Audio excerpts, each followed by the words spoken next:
How could home prices possibly increase? And how could they increase to the point where we are going through the roof and it's like COVID all over again? Well, we're going to talk about that today. And I want to hear from you guys what you're thinking on this. Do you think this is possible or not? So let's get into it. I'm Caitlin McKeag. I am a real estate broker here in Phoenix, Arizona. Thank you for joining me. Is anyone a Shark Tank fan? Barbara Corcoran says housing prices are going to go through the roof. Here's when. So if you don't know much about Barbara Corcoran, yes, she is on Shark Tank, but she also spent many years working in real estate and was a very successful real estate broker in New York City. She has a great book. It's funny. She talks about her life. This is a sidebar. I think she had so many siblings. It's a really interesting book, but very successful.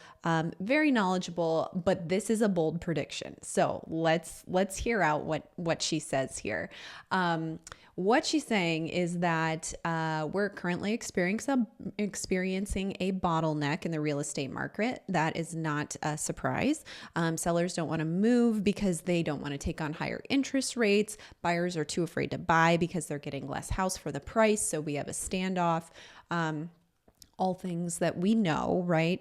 But she believes there will be a major swing in the real estate market as soon as interest rates drop. The minute those interest rates come down, all hell's going to break loose and prices are going to go through the roof.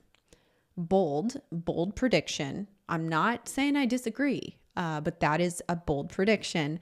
What do you guys think about that? Are we going to see prices go through the roof as soon as rates come down? Or do you think that we're just going to start to see some more activity and get more into a balanced market? Put it in the comments. I want to hear from you on that. She says it's going to signal everybody to come back out and buy like crazy and house prices will go up by 20%. We could have a COVID market all over again. I mean, I don't know, but it got me thinking, okay, so how many people actually have a mortgage under 6%? How many people actually have a mortgage in the US? Because many people do buy cash or have paid off their mortgage and own free and clear. And knowing that, how do interest rates affect our demand here in Phoenix? So got me thinking about these things. So let's look into it together. I've got all this data we're going to check out. And by the way, if any of this is helpful for you, hit that subscribe button and the like button. I would love to have you be part of our community moving forward. So here's a graph, share of mortgage loans outstanding by mortgage rate. So this is breaking down the number of people that have a mortgage below 3%, 3 to 4%, 4 to 5, 5 to 6, and above 6%. Basically, the orange is the only section of this graph that is above 6%. So the vast majority of people have a mortgage below 6%. 92%, in fact, have a mortgage below 6%, according to this article.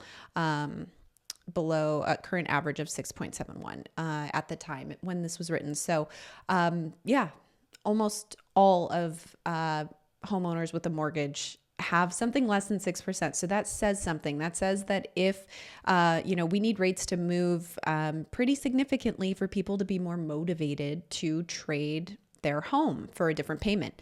Now, I know not everyone has a mortgage, so I looked into how many people have mortgages, and according to the census, it's 64.8%.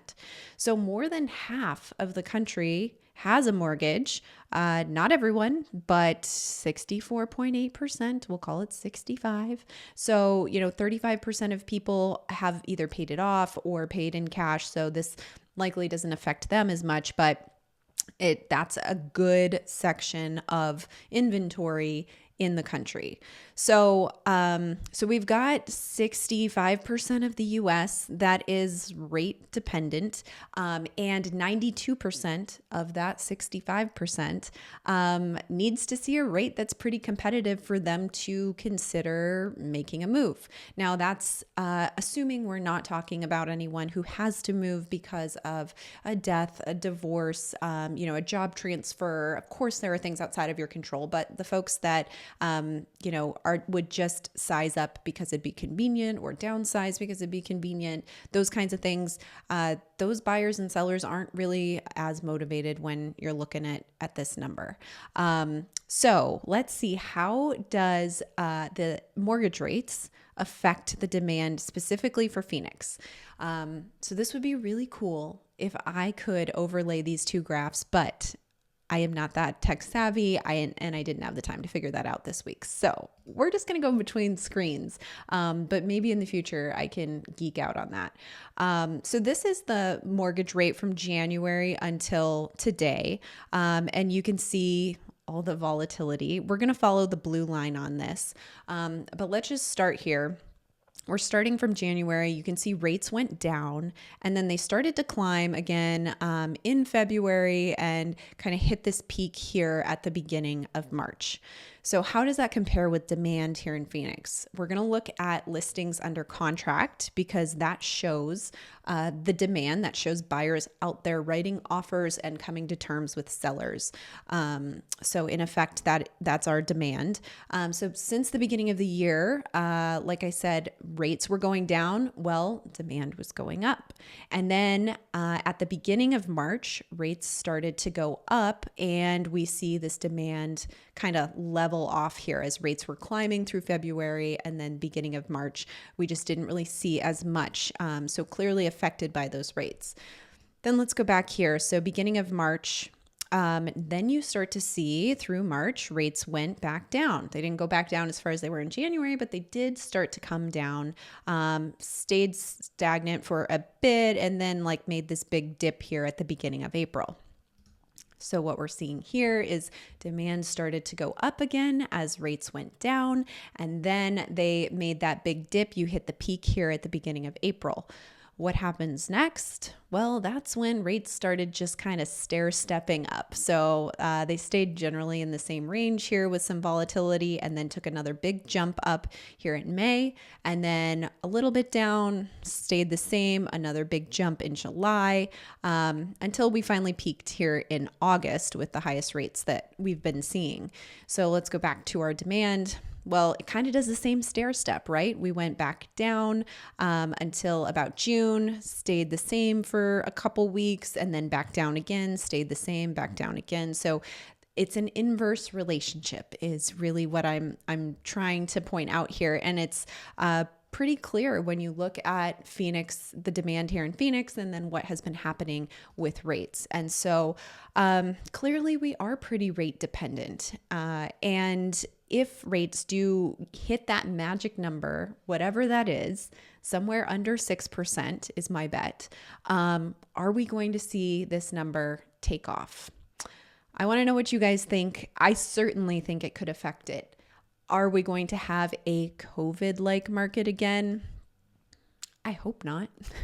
That was hard to manage. That was not fun. And that was not healthy. So let's hope we don't go back there again. But I do think that we've got this demand kind of simmering under the surface, waiting to make a move, but not interested when their payment is going to look the way that it does today. So according to Barbara Corcoran, that is how home prices can go up. Now, if you're interested in finding out what your appreciation rate has been since the beginning of the year in your city, check the description below. We've got a link where you can request that information just to get an idea of what prices have done since the beginning of this year as it relates to these rates and the activity we've had here. You could also request an instant home valuation or search our MLS for homes for sale if you're one of those buyers starting to get out there.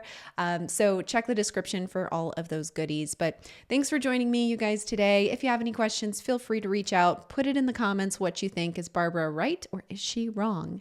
And I'll be back next week. I'm Caitlin McKegg with the Desert Dreamers team.